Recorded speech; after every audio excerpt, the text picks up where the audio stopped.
After the meal, I suddenly felt very unwell. "Hang in there, Mom, I'll take you to the hospital," my daughter-in-law said. But then she turned onto a dirt road and whispered, "I poisoned your food. You have only 30 minutes.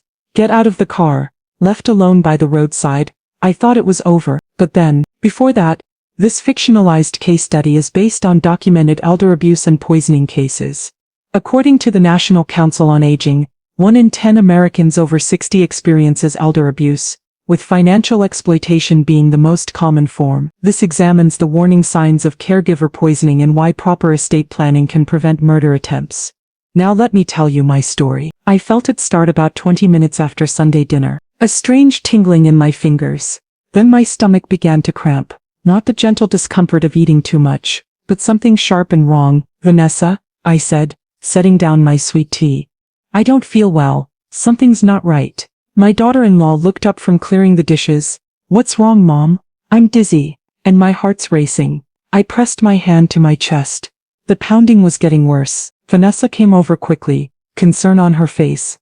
"Oh no, let me check your pulse." She held my wrist, counting. "It's really fast.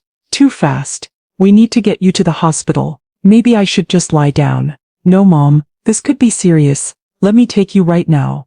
Julian's at the hospital working anyway. We can meet him there." My son Julian was a hospital administrator. He worked long hours, including most Sundays. "That's why I'd come to dinner with just Vanessa, gave us a chance to bond," she'd said. The room started spinning. "Yes. Okay. Hospital." Vanessa helped me up. I was sweating now, my vision blurring at the edges. She grabbed her purse and keys, practically carrying me to her car. "Don't worry, I'll take care of you. Just hang in there." I slumped in the passenger seat. My stomach was cramping worse now. Waves of nausea. My heart hammering so hard I could hear it in my ears. Vanessa pulled out of the driveway, heading toward the main road. But then she didn't turn toward Grady Hospital. She turned the opposite direction, toward the undeveloped land on the outskirts of Atlanta. "Vanessa?" My voice came out weak. "This isn't, the hospital is the other way." She said nothing, just kept driving. We were on a dirt road now. Trees on both sides. No houses, no people. "Vanessa, where are we going?" She pulled over and stopped the car. "Put it in park." Turned to look at me. Her face was completely different, cold, empty. "I poisoned your food," she said calmly. "You have about 30 minutes before it kills you. Get out of the car." The words didn't make sense. "What?" I said. "Get out of the car." "Vanessa, please, I need a hospital." "Get out." She reached across me and opened my door, then shoved me hard. I fell out of the car onto the dirt road, hit my knees. Pain shot through my legs. "Why?" I looked up at her from the ground. "Why are you doing this?" Vanessa leaned down, speaking slowly like she was explaining something to a child. "You're worth more dead than alive, Lorraine. Your house, your land, your accounts, all of it goes to Julian when you die. And Julian does whatever I tell him to do. You remember that power of attorney you signed last year? Gave Julian control of everything in case something happened to you." My head was spinning. I didn't remember signing anything. "Well, something is happening. You're going to die out here. They'll find you in a few days if they find you at all. Heat stroke, they'll say. Or maybe a heart attack." Old woman wandered off, confused, and collapsed. "Julian will be devastated, of course. I'll comfort him. We'll cry together. And then we'll sell your house within a month." I tried to speak, but my throat was closing up. "Julian." He wouldn't. "Julian has no idea. He thinks I'm at the grocery store right now. He'll never know I did this. He's too stupid and too trusting to ever suspect his loving wife." Vanessa got back in the car. "Goodbye, Lorraine. Thanks for the inheritance." She drove away. I knelt there on the dirt road, watching her car disappear in a cloud of dust. It was 3 o'clock on a Sunday afternoon. 95 degrees. No shade. No houses visible anywhere. Just woods and empty land stretching in every direction. My purse was still in Vanessa's car. My phone was in my purse. No way to call for help. The poison was working faster now. My vision kept fading in and out. My heart felt like it was going to explode out of my chest. I couldn't stop shaking. I thought about my late husband Thomas. Dead 5 years now from cancer. Wondered if I'd see him soon. I thought about Julian, my only child. He had no idea his wife was a murderer, that she'd just killed his mother for money. I thought about my house, the house Thomas and I had bought 40 years ago when we were newlyweds, where we'd raised Julian, where I'd lived my entire adult life. and Vanessa was going to take it. Sell it. Spend the money on God knows what. Over my dead body, I thought. Then I realized that was exactly her plan. No, not today. I was 72 years old. I'd survived racism, poverty, my husband's death, and raising a son mostly alone after Thomas got sick. I wasn't going to let some greedy woman half my age murder me on a dirt road. I started crawling toward the main road. It looked about 200 yards away. Might as well have been 200 miles the way I felt. But I kept moving, inches at a time. Every few feet, I had to stop and vomit. My whole body was shaking. My heart was still racing dangerously fast. I don't know how long I crawled. 20 minutes maybe. Could have been an hour. Time had stopped meaning anything. I'd made it maybe halfway, when I heard an engine. A truck, coming down the dirt road behind me. I tried to wave, but my arms wouldn't cooperate. Tried to yell, but nothing came out. The truck slowed down. Stopped. A man got out. Older black man, maybe late 60s, wearing overalls and a John Deere cap. Ma'am. He ran over. What happened? Are you hurt? I could barely whisper. Poisoned off. Need hospital. He didn't waste time with questions. Just picked me up. I'm small. He was strong, and carried me to his truck. Hold on. I'm getting you help right now. He drove fast, handling the dirt road like he knew it well. We hit the main highway and he pushed the truck even faster. There's a hospital about 15 minutes from here. You're gonna make it. Stay with me. I kept fading in and out. Everything was blurry and spinning. My daughter-in-law, I managed to say. She did this. Don't tell her I'm alive. What? Your daughter-in-law poisoned you? Please. Don't tell anyone. She'll try again. Mom, you need to report this. Not yet. Need proof. Please. He looked at me like I was crazy. But he nodded. Okay, I'll keep quiet. But you're going to that hospital. Thank you, I whispered. Then everything went black. I woke up in a hospital bed with tubes in my arms and a machine beeping next to me. A doctor was standing there. Young black man, maybe 35, with kind eyes. Mrs. Mitchell, you're awake. Good. I'm Dr. Cole. You were brought in with severe poisoning. Poisoning? I tried to sit up but my body wouldn't respond. Ethylene glycol. Antifreeze. Someone put it in your food or drink. If you'd gotten here 20 minutes later, you'd be dead. Your kidneys were starting to shut down. The words hit me like cold water. Antifreeze. Vanessa had poisoned me with antifreeze. Where's the man who brought me in? He's in the waiting room. Refused to leave until he knew you were okay. Can I see him? Dr. Cole nodded and left. A minute later the farmer walked in. Ma'am, I'm Calvin Brooks. I own some land out where I found you. Was checking my fence line when I saw you. You saved my life, Mr. Brooks. Call me Calvin, and I'm just glad I was there. But I need to know, did your daughter-in-law really do this? Yes. She poisoned my Sunday dinner, drove me to that dirt road and left me to die. She told me I had 30 minutes. Calvin's face hardened. That's evil. Pure evil. I need your help. If she knows I survived, she'll try again. I need time to gather proof. What kind of proof? I don't know yet. But I have a lawyer. I need to call her. Calvin handed me his phone. Use mine, and I'll stay as long as you need me to. I called Diane Harper. She'd been my lawyer for 20 years, handling my will and estate planning. Diane, it's Lorraine. I need you to come to the hospital. And don't tell anyone you're coming. Diane arrived within an hour. She walked into my hospital room and her professional composure cracked immediately. Lorraine, my God, what happened? I told her everything. The Sunday dinner, the poisoning, Vanessa's confession on the dirt road. Calvin finding me. Diane sat down heavily. She actually said she poisoned you? Word for word. She told me I was worth more dead than alive. That I'd signed a power of attorney giving Julian control of everything.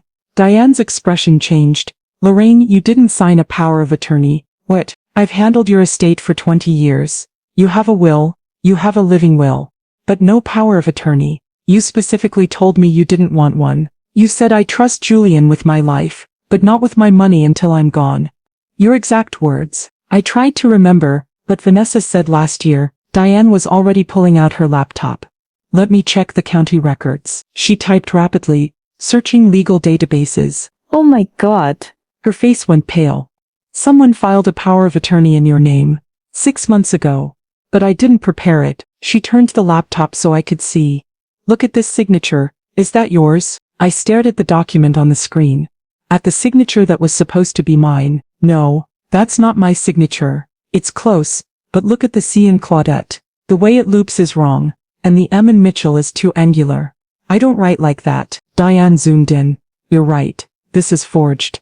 And the notary stamp is from a UPS store, not a lawyer's office. Vanessa forged a power of attorney. That's fraud. That's a felony. She started making more phone calls, pulling up more records. Lorraine, if she has that fake POA, she and Julian could have been accessing your accounts for 6 months. We need to check your finances right now. Over the next hour, Diane made a dozen calls from my hospital room. She contacted my bank, my investment firm, the county property records. What she found made me feel sicker than the poison had. My savings account had held $125,000. Now it had $8,000. My investment account had held $200,000. Now it had $40,000. Total stolen $277,000. Diane traced where the money had gone. Transfers to Julian and Vanessa's joint account. Then immediately spent. A Range Rover for Vanessa. $65,000. Home renovations. $80,000. A luxury vacation to Dubai. $30,000. Designer clothes and jewelry. $40,000. Paying off Vanessa's credit card debt. $62,000. Everything gone. Diane also discovered that Vanessa had tried to refinance my house. The house was worth $600,000 and was paid off completely. The refinance application had been denied. The bank had gotten suspicious because my credit was too good and they'd wanted in-person verification from me. That's probably why she decided to just kill you, Diane said, her voice shaking with anger. She couldn't get the house money while you were alive. So she decided to make you dead. Once you die, Julian inherits everything as your only child. And Julian does whatever Vanessa tells him. I felt tears burning behind my eyes. My son, does he know what she did? I don't know, but we need to find out, and we need to call the police right now. She pulled out her phone and dialed. I need to report an attempted murder. Yes, I'll hold. Detective Yvonne Caldwell arrived 30 minutes later. She was a black woman about 45, with sharp eyes that missed nothing. She introduced herself as a specialist in elder abuse cases. Mrs. Mitchell, I need you to tell me everything that happened. Every detail you remember. I told her the whole story again. The Sunday dinner, feeling sick. Vanessa driving me to the dirt road instead of the hospital. Her confession, her leaving me to die. Calvin corroborated my story. I found her collapsed on that dirt road about 3:30. She could barely speak, but she told me she'd been poisoned. Said her daughter-in-law did it. Detective Caldwell took detailed notes. This is one of the clearest elder abuse cases I've seen. The medical evidence shows definite poisoning. The financial records show systematic theft. And we have your testimony about the confession. But here's the problem. For attempted murder, we need ironclad proof. Right now it's your word against hers. She'll claim you were confused. That she did try to take you to the hospital. That you wandered off. We need to catch her in a lie. Or get her to confess again. She thought for a moment, then looked at me. What if everyone thinks you died? What do you mean? We stage your death. Let Vanessa think the poison worked. See how she reacts. If she thinks she got away with it, she'll get sloppy. Might even brag about it. Diane looked skeptical. That's risky. What if she destroys evidence? We'll move fast. We'll wire up Julian, get him to wear a recording device when he talks to her. But first we need to tell Julian the truth. My heart clenched. He's going to be devastated. Better devastated than complicit. If he doesn't know what she did, we need to tell him before she uses him further. Detective Caldwell made a call.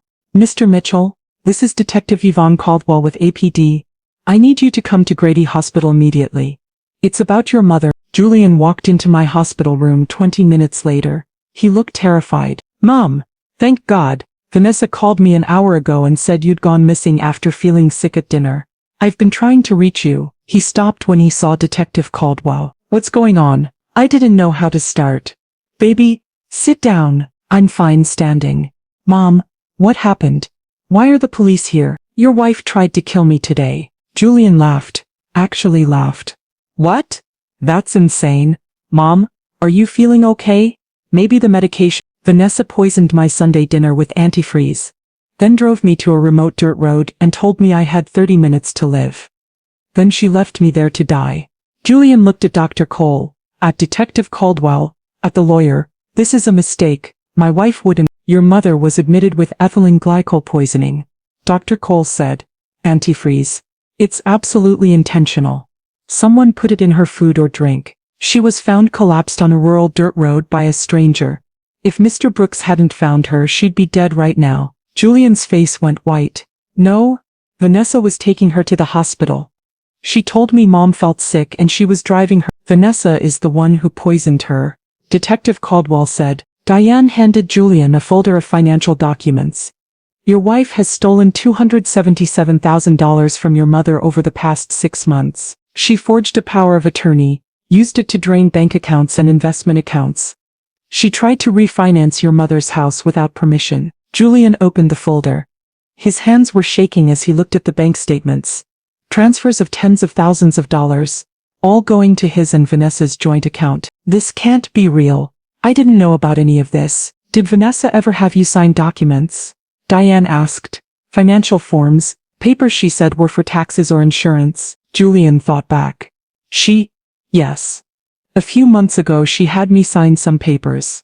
Said they were tax documents. I didn't read them carefully.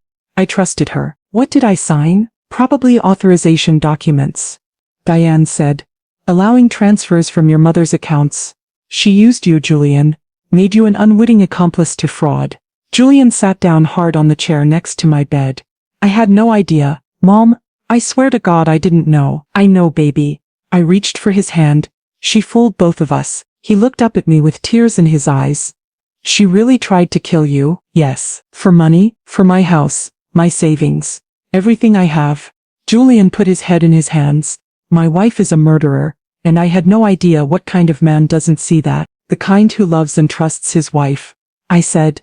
She manipulated you. It's not your fault. Detective Caldwell stepped forward. Mr. Mitchell, I need your help. We need to catch your wife in a confession, and to do that we need to make her think she got away with it. Detective Caldwell explained the plan. The hospital would report that Lorraine Mitchell had died of acute heart failure. Julian would go home and tell Vanessa. He'd be wearing a wire recording everything. The goal was to get Vanessa to say something incriminating. Reveal information only the person who poisoned me would know. Julian looked sick. I don't know if I can do this. Look her in the eye and pretend. She tried to murder your mother. Detective Caldwell said quietly. She stole from your family. She made you complicit in fraud. If you don't help us, she might walk away from this. Or she might try to finish what she started.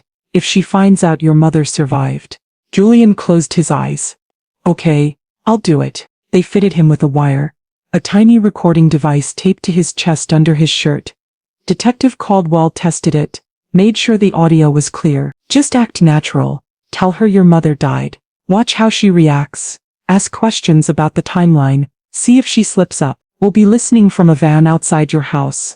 If anything goes wrong, we come in immediately. Julian nodded. He looked at me one more time. I'm so sorry, Mom. Don't apologize, just get justice. He left. I sat in that hospital bed with Diane, Calvin, and Detective Caldwell gathered around a laptop. We could hear everything through Julian's wire. The sound of his car starting. The drive home. His keys in the door. Then Vanessa's voice. Hey baby. How was work? Did your mom make it home okay? There was a pause. Then Julian's voice breaking. Mom's dead. We heard movement. Vanessa's sharp intake of breath. What? The hospital just called. She died an hour ago. Heart attack. Another pause. Then Vanessa's voice, and I could hear something wrong in it even through the laptop speakers. Something flat, emotionless. Oh my God. Julian. Oh no. That's terrible. But she didn't sound terrible. She sounded relieved. I need to sit down. Julian's voice was shaking. We heard him pull out a chair. I'm so sorry, baby. Vanessa's hand on his shoulder. We could hear the rustle of fabric. But you know she was old. These things happen. She was only 72. She was healthy yesterday. She had high blood pressure, remember? And diabetes. The stress of living alone at her age. The hospital said it was sudden. Like her body just gave out. Well, Vanessa's voice got brighter. At least she didn't suffer. That's a blessing. And now you don't have to worry about her anymore. About her falling or getting sick. Or needing a nursing home. We can finally focus on us. I watched Detective Caldwell's face harden. Julian pushed forward. I guess we need to start planning the funeral. And dealing with her estate. Vanessa's whole tone changed. Became businesslike. Right. The estate? We should move quickly on that. I have the power of attorney so we can start accessing everything within a few days. Once we get the death certificate, the house alone is worth $600,000. Free and clear. We can sell it or rent it out for passive income. You've really thought about this, Julian said, and there was something in his voice. Vanessa caught it. What's that supposed to mean? Nothing. Just, Mom died 4 hours ago and you're already talking about selling her house. Julian, we've been struggling. You know that. We have credit card debt, the Range Rover payment. This is our way out of financial stress. Your mother lived a long life. She wouldn't want us to struggle. This is her legacy to us. Julian's voice got quieter. I'm trying to understand the timeline. She was fine this morning at dinner. Vanessa tensed, we could hear it in her breathing. Sometimes elderly people die suddenly. It happened, but 4 hours ago she was eating your food. Then suddenly dead at the hospital. What are you saying, Julian? I'm saying it's suspicious. The hospital might want to investigate. There's nothing to investigate. Vanessa's voice got sharp.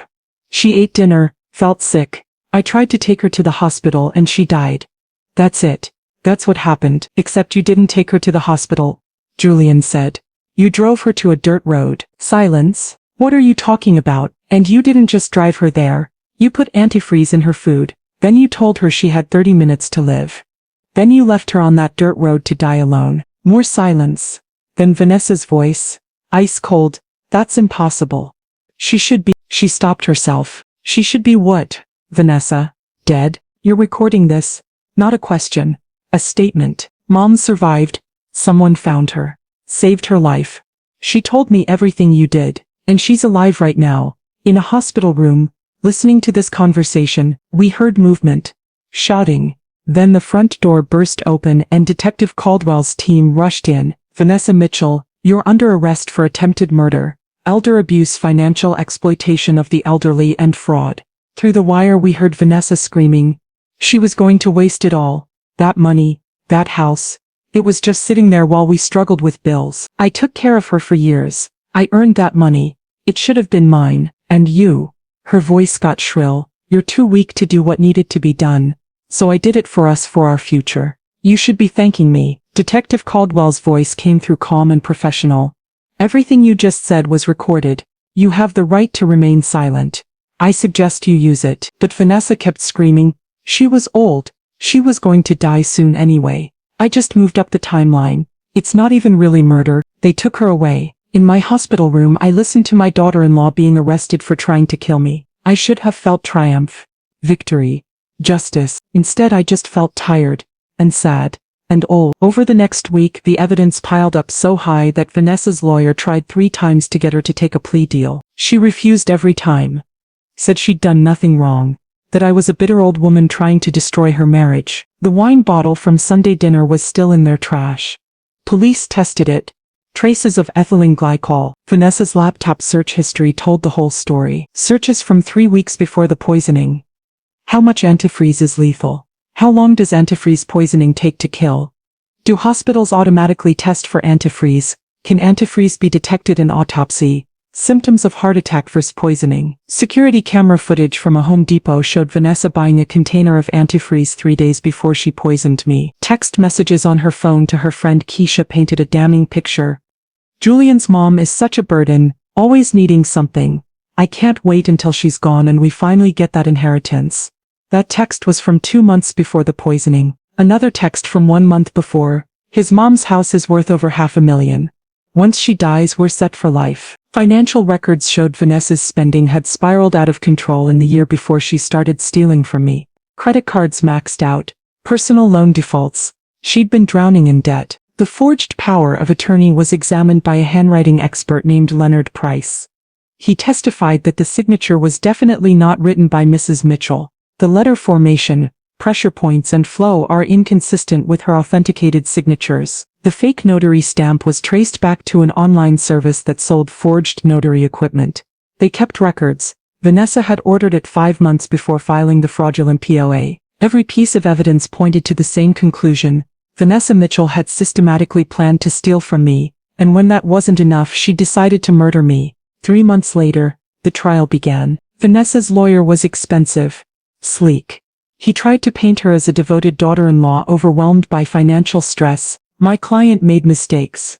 He said in his opening statement. She took money she shouldn't have taken. She forged documents out of desperation, but attempted murder, that's an enormous leap. Mrs. Mitchell is elderly. She was confused. She misunderstood what happened. My client was trying to help her, and Mrs. Mitchell's deteriorating mental state caused her to imagine threats that weren't there. It might have worked if we didn't have the recording. I took the stand on day 2 of the trial. The prosecutor, District Attorney Sharon West, walked me through the entire day. Mrs. Mitchell, please tell the jury what happened after you finished Sunday dinner. I described the tingling in my fingers, the racing heart, the cramping stomach, Vanessa's concern, getting in the car. And where did she drive you? Away from the hospital. She turned onto a dirt road that leads to undeveloped land outside the city. What happened when she stopped the car? I looked directly at the jury. She told me she'd poisoned my food. She said I had about 30 minutes before it killed me. Then she told me to get out of the car. What did you do? I begged her to take me to the hospital. I asked her why she was doing this. What did she say? She said I was worth more dead than alive. That my house and savings would go to Julian when I died. That she'd forged a power of attorney and been stealing from me for months. And that when I died she'd sell my house within a month. Then what happened? She pushed me out of the car and drove away.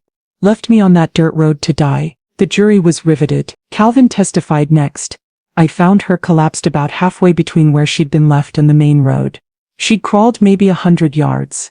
She could barely speak. She whispered poisoned and daughter-in-law did this. I got her to the hospital as fast as I could. Dr. Cole testified about the poisoning.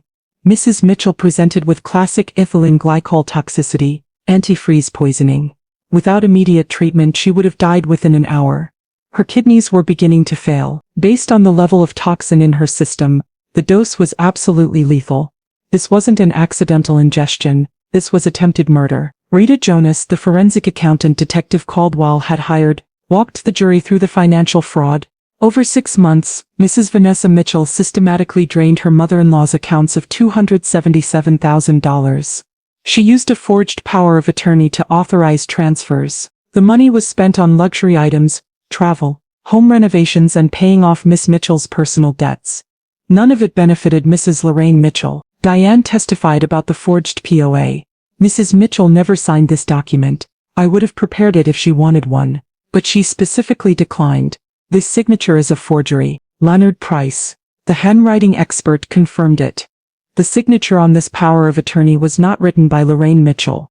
It's a skilled forgery, but there are clear indicators of fraud. Then came the recording. The prosecutor played it for the jury. Julian's voice telling Vanessa I was dead. Vanessa's strange, flat reaction. Her immediate pivot to discussing my estate and selling my house. Then the confrontation.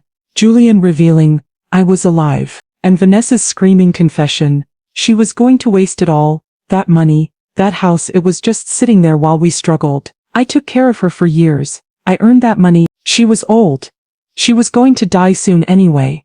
I just moved up the timeline. The jury sat in stunned silence. Vanessa took the stand in her own defense, against her lawyer's advice. She tried to claim she'd been joking on the recording, but she was in shock from learning about my death, and said things she didn't mean. District Attorney West destroyed her on cross-examination. Miss Mitchell, you bought antifreeze 3 days before poisoning your mother-in-law. Why? I needed it for my car. Your car uses Dexcool, which is orange. You bought green antifreeze, which is ethylene glycol, the type found in Mrs. Mitchell's system. Why? I made a mistake.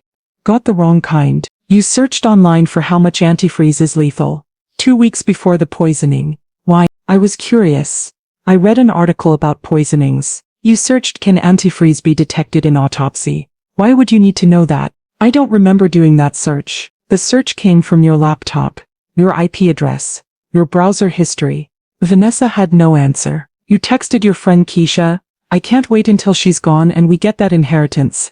You were talking about Mrs. Mitchell, weren't you? That was just venting. I didn't mean. You forged a power of attorney 6 months before the poisoning. You stole $277,000. And when you couldn't get the house, you decided to simply murder her. Isn't that the truth? No, I wasn't trying to kill her. Then, why did you drive her away from the hospital? I was confused. I took a wrong turn that lasted 15 minutes, that ended on a remote dirt road. I panicked. You told her she was poisoned. You told her she had 30 minutes. Then you left her to die. And when you thought she was dead, you immediately started planning to sell her house. Those are your actions, Miss Mitchell.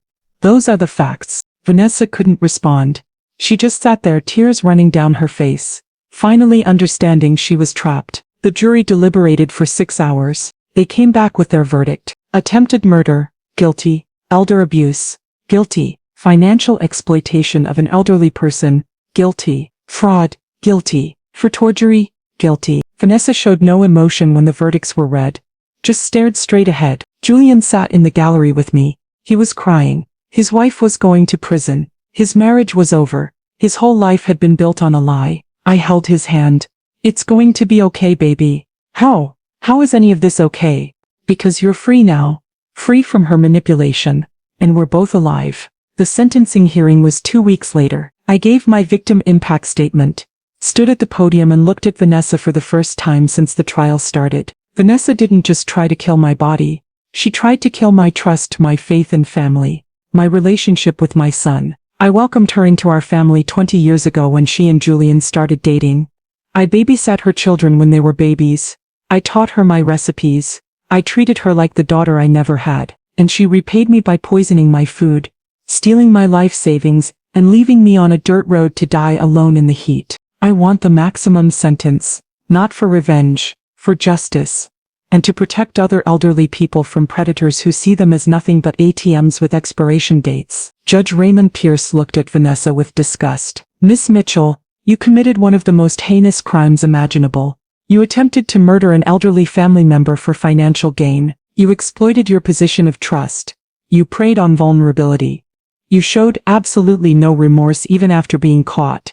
In the recording you said your mother-in-law was going to die soon anyway, and you just moved up the timeline, as if murder is simply a scheduling issue. On the charge of attempted murder, I sentence you to 25 years in state prison. On the charge of elder abuse, 10 years to run consecutively. On financial exploitation, 7 years, consecutive. On fraud and forgery, 5 years, consecutive. Total sentence, 47 years in the Georgia Department of Corrections. Vanessa would be 85 years old if she served the full sentence. Additionally, you will pay restitution of $277,000 to Mrs. Lorraine Mitchell, plus interest and court costs. All assets purchased with stolen funds. The vehicle, jewelry, home improvements will be seized and liquidated. The proceeds will go toward restitution. Judge Pierce looked at Vanessa one more time. You showed no mercy to a 72-year-old woman dying on a dirt road. You'll receive none from this court. Vanessa finally showed emotion. She broke down crying, begging the judge for leniency, but the judge was unmoved. You had every opportunity to show mercy, to choose differently, to stop. You didn't. Take her away. The bailiffs led Vanessa out of the courtroom in handcuffs. Julian filed for divorce the next day, got full custody of their 2 teenage children. Both kids were horrified by what their mother had done. He legally changed his last name back to his father's family name, Walker. Said he didn't want to share a name with Vanessa anymore. 1 year later, I'm standing in a senior community center giving a talk about elder abuse. My life has changed completely. I've recovered from the poisoning, though I have some permanent kidney damage. Dr. Cole says I'm lucky to be alive. I revised my entire estate plan with Diane's help.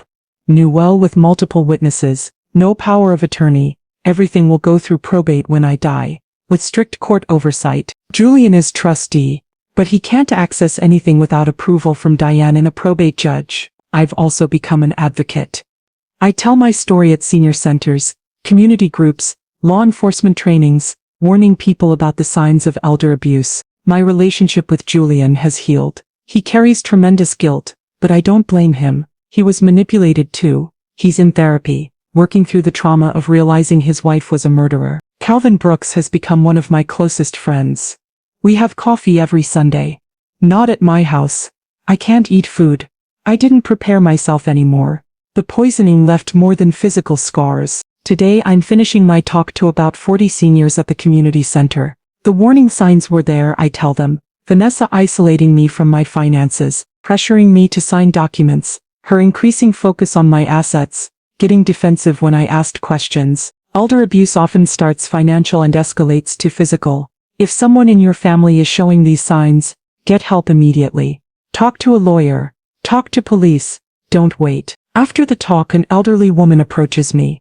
She's maybe 75, black, well-dressed but nervous. Mrs. Mitchell, can I talk to you privately? We step into a quiet hallway. My daughter-in-law has been acting strange lately, she says, voice shaking, wanting me to sign papers, getting angry when I ask what they're for. She made me change my will last month, and she's been cooking for me a lot, which she never did before. Last week I felt really sick after eating at her house. The doctors couldn't figure out what was wrong, but then I felt better after a few days. Do you think, I take her hands, I think you need to see a lawyer today. And you need to talk to police. Those are the exact warning signs I ignored. But she's family, my son's wife. I don't want to cause trouble. She might be poisoning you. Testing doses, seeing what makes you sick without killing you. That's what Vanessa did before she tried to kill me. The woman's eyes fill with tears. I was hoping I was being paranoid. You're not paranoid, you're in danger. I pull out my phone. I'm calling Diane Harper, my lawyer, right now, and Detective Yvonne Caldwell. They're going to help you. Thank you, she whispers. You probably just saved my life. I'm Lorraine Mitchell. I'm 73 years old. 1 year ago I had Sunday dinner with my daughter-in-law. 20 minutes after eating I felt very sick. She said she'd take me to the hospital. Instead she drove me to a remote dirt road. She told me she'd poisoned my food with antifreeze. Said I had 30 minutes to live. Then she pushed me out of her car and drove away, leaving me to die alone. I thought it was over. I thought I'd die on that dirt road in the Georgia heat. But then a stranger found me. Calvin Brooks, a farmer checking his fence line. He didn't have to stop. He could have driven past, but he stopped, picked me up, and rushed me to the hospital. The doctors said if I'd arrived 20 minutes later I'd be dead. My kidneys were failing. My heart was in crisis. The poison had nearly finished what my daughter-in-law started. Vanessa is now in prison for 47 years. She stole $277,000 from me over 6 months using a forged power of attorney. When she couldn't refinance my house for more money, she decided to simply kill me and let my son inherit everything. She'd spent months planning it. Researching lethal doses, buying antifreeze, practicing on me with smaller amounts to see how sick she could make me without arousing suspicion. My son Julian had no idea. She'd manipulated him, used him, made him sign documents he didn't understand. He's divorced now, in therapy, trying to rebuild his life and his relationship with me. And I learned 3 things that might save someone else's life. First, I learned the warning signs that your caregiver might be poisoning you, and why you can't ignore even subtle symptoms. Looking back, I'd been having strange symptoms for months before the attempted murder. Unexplained nausea, after meals at Vanessa's house. Dizziness. Heart palpitations that came and went.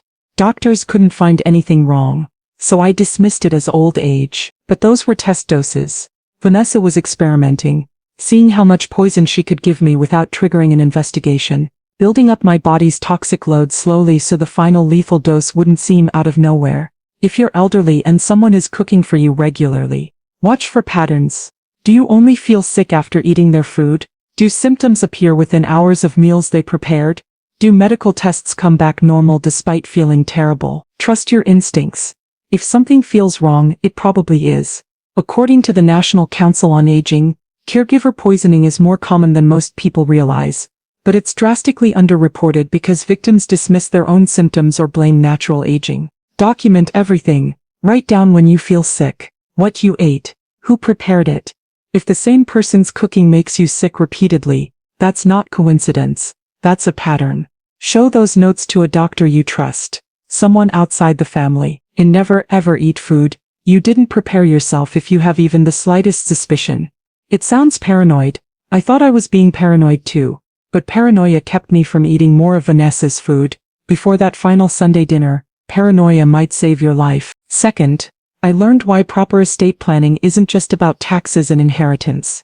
It's about preventing murder attempts. Vanessa tried to kill me because she saw me as an obstacle to money.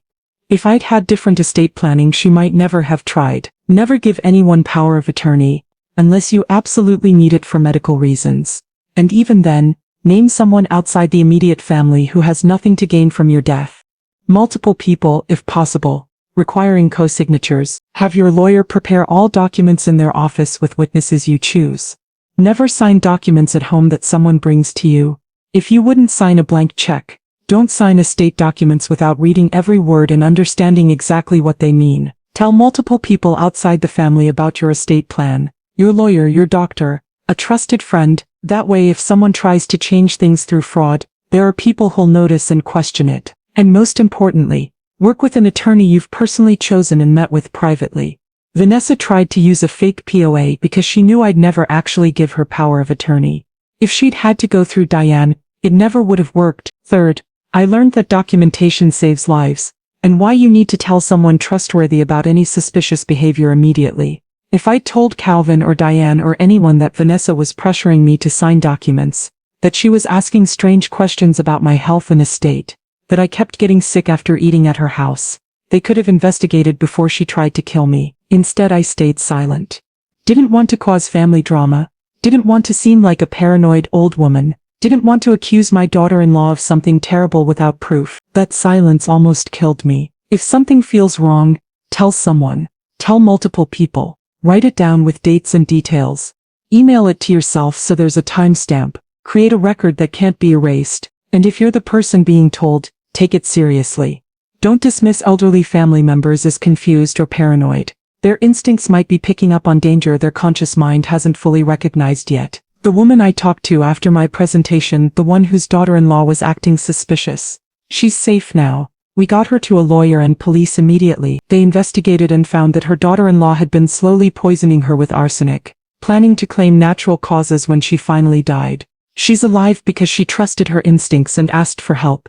Because she didn't stay silent. If you or someone you love is experiencing elder abuse or suspect caregiver poisoning, comprehensive resources including elder abuse hotlines, legal aid services and protective services are listed in the description below. Choose documentation over silence.